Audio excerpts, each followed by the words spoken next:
அஸ்ஸலாமு அலைக்கும் வரஹ்மத்துல்லாஹி வபரகாத்துஹு.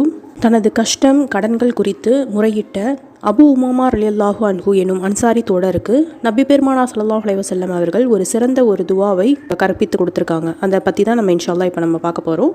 கவலை மற்றும் கடன் நீங்கிறதுக்காக துவா. தனது கஷ்டம் கடன்கள் குறித்து முறையிட்ட அபு உமாமா ரலியல்லாஹு அன்ஹு எனும் அன்சாரி தோழருக்கு இதை காலை மாலை ஓதி வந்தால் கவலையை போக்கி கடன்களையும் அல்லாஹ் தீர்த்து வைப்பான் என்று நபி ஸல்லல்லாஹு அலைஹி வஸல்லம் அவர்கள் சிறப்பித்து கூறிய துவா. அல்லாஹும்ம இன்னி அவுது பிக்க மினல் ஹம்மி வல் ஹசனி வல் அஜ்ஸி வல் கசலி வல் புக்லி வல் ஜுப்னி வல் லாஇ தைனி வ கலபத்திர் ரிஜால். இறைவா, துக்கம், கவலை, பலவீனம், சோம்பல், கஞ்சத்தனம், கோழைத்தனம், கடன் சுமை, மற்றவர்களின் அடக்குமுறை ஆகிய அனைத்தை விட்டும் உன்னிடம் பாதுகாப்பு தேடுகிறேன். இந்த ஹதீஸ் அபுதாவூத் கிதாபில் 1555வது ஹதீஸாக பதிவு செய்யப்பட்டிருக்கு. அஸ்ஸலாமு அலைக்கும் வரஹ்மத்துல்லாஹி வபரகாத்துஹு.